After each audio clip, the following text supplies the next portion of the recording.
level pegging. Our former World Superbike champion Neil Hodgson, you're good at overcoming nerves. How's your ticker? What kind of race are you expecting today? Something similar, to be honest. Pecco Bagnaia, I expect, starting from pole, will look at the crowding. Nothing to lose. Just he's going to go for it. Look at the tension in the factory Ducati squad. They know how easy it is to make a mistake. Final round of 23, and look at the start from the KTMs. Jack Miller and Brad Binder firing through, but it's Jorge Martin who tries to. One of you was Luke Carini, couldn't quite see. Fernandez, maybe. I think it might be Marco Bezzecchi. Oh, it's Bezzecchi. Yeah, it is one of the VR46 bikes that has gone down. So, but just focus on the next corner. Live in the moment. You can't think about what's happened in the past or what's going to happen in the future so easily. And the tyres can cool down considerably, and pretty much everyone, apart from Johan Zarco, has gone with the hard front tyre. Yeah, we've seen it over the years. The mechanical failure flag in warm-up, the meatball as they call it, he rode around, and that's why he got the 3-place penalty. And I think it's a line. And Martin he's going to get to go! Oh, and he's touched him!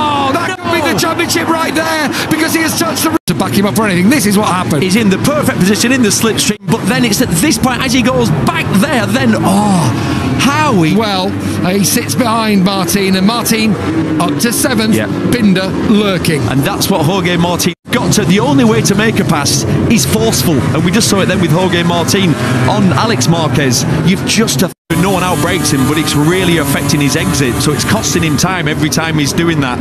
But he's on a Ducati. And Maverick Vinales, they do get on, these two, but Vinales is not giving it up around turn 5. Right to pass him back. As things stand, 30 points the gap from the current 14. And Zarco here, that's a tough one on Marc Marquez. He absolutely T-boned him at the last race. I'll tell you what, this comes to the ground. This is the battle at the front. Bagnaia from Binder. Oh, Martin's down. Marquez is off. That's it. The championship is done. Team was behind. Oh, yeah, he is. Oh, my goodness me. That's a horrible crash for Marc Marquez. I can't believe we've been robbed of it. Martin out. Job done. Oh, what all the build-up. What a shame. The team switching to the Gresini Ducati. It was a horrible watch that. Away from him, he can see it going off into the distance, and so he's rushing things. He's desperate to get to the front, but Paolo Caminotti down there, team owner, embraces Jorge Martin in the Prima Pramac garage and rounds her up. The sprint races, that instinctive, aggressive riding style we've seen from Jorge Martin all season, as actually was throwing a little bit too much too soon. He threw the kitchen sink and his Ducati at it, and unfortunately it meant, and it looked like he was going to get through unscathed to the end of the year to be able to test on Tuesday. Now you've got absolutely nothing to lose. What do you do? I think you should attack. I think you should try. Front for KTM. Now, KTM have been on the fringes of these kinds of results this year. Miller's had a tough middle. So ugly. It's a big, horrible crash. He's frustrated. Miles yesterday because of the close racing between himself and Marc Marquez. And I don't know, I had a horrible feeling that those smiles... Number 1 plate, the first rider to do so since the legend of this sport, Mick Miller. Yeah, it also seemed the way KTM worked, they were keen to improve their motorcycle. That's really good to see. I can't believe he's made of... That was a huge impact, but thankfully, he looks fine. That's remarkable. Actually, this weekend, and he's a good friend of ours who's a shoulder surgeon, said, I tell you what, I'm almost out of business since the... Bagnaia in front of him. Bagnaia and Miller really maintaining their 1.3 second gap, but Zarco still... Today in qualifying doesn't quite go according to plan, and then the races have been a little bit disappointing. That said, if he finishes the race in the position in this championship, and Maverick's been good for the development, but you feel like he's reached his peak. Yeah, well, and Jorge Martin just never got it done. No.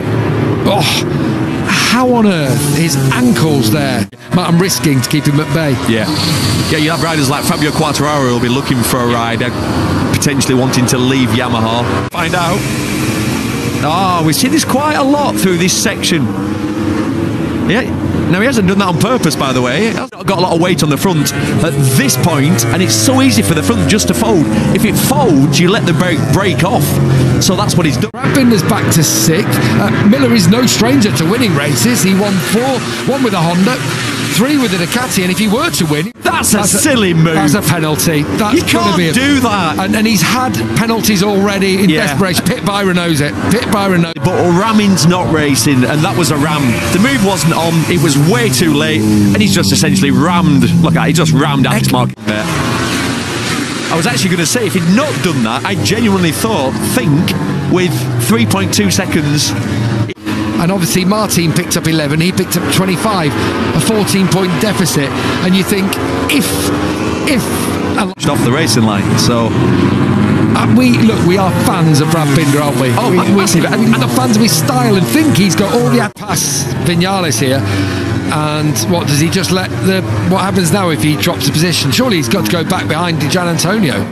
Even I can work out that's not quite right. We're on board here with Maverick Vinales looking at him. At the front, his teammate is under. We've been to India, Japan, Indonesia, Australia, Thailand, Malaysia, Qatar and Valencia. That's all in the last 9 weeks. Don't let me pass again. I don't want you dive bombing me again. So as he goes through to drop a position.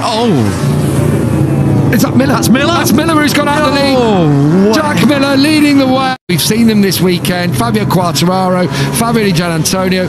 People have gone down. It's just being to tell where the limit is. You basically discover it when you've already gone over it. Bagnaia. Zarco's in 2nd place, and Sylvain Guintoli, who sat next to me, just pointed to the screen just to remind me Zarco is the only rider with the wrong. He had a front moment there.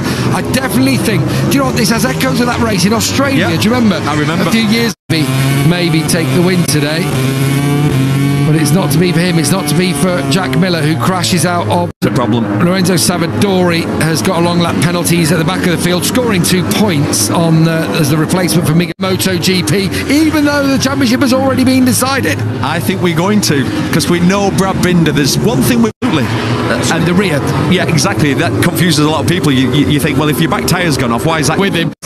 This race. I tell you what, look at the rear right-hand side of Brad Binder's tyre, very marked up. Oh, did you? Here we go. Made the switch at the end of 2012 after his dominance in Moto 2. 6 World Championships in Moto. Keep your eye on the man in 3rd. The number 49 on the light blue Ducati Grassini machine, which of course he gives last year. Wow. In the 20-round championship. Now Polispargro, who of course is in his last race, Gavin to a MotoGP World Championship. Later even than the delayed Covid year. 26th. I just want to double up with victory in the final Grand Prix, but either Zarco or Di Gianantonio are going to make like Ducati. And I tell you what, the new Ducatis have made huge steps in that area, but he's making it all in the corners. Off on his bike. Don't give him a meatball flag now. No, they won't do with 1.5 laps to go. Well, let's hope they don't. Yeah, but it looks okay, doesn't it? It's a race in Australia earlier this year. He's in 3rd. Looking to take back-to-back wins. I'm smiling. Can't believe I'm saying it, really. Against Grassini, against Pramac. Which way is the trophy going to go for the win in this final round of the season? Bagnaia, every single time he's closing in, and he is now one of the latest on the brakes in MotoGP and on the Ducati after the chain bike, and in back-to-back fashion, Pecco Bagnaia is the world champion again in 2020.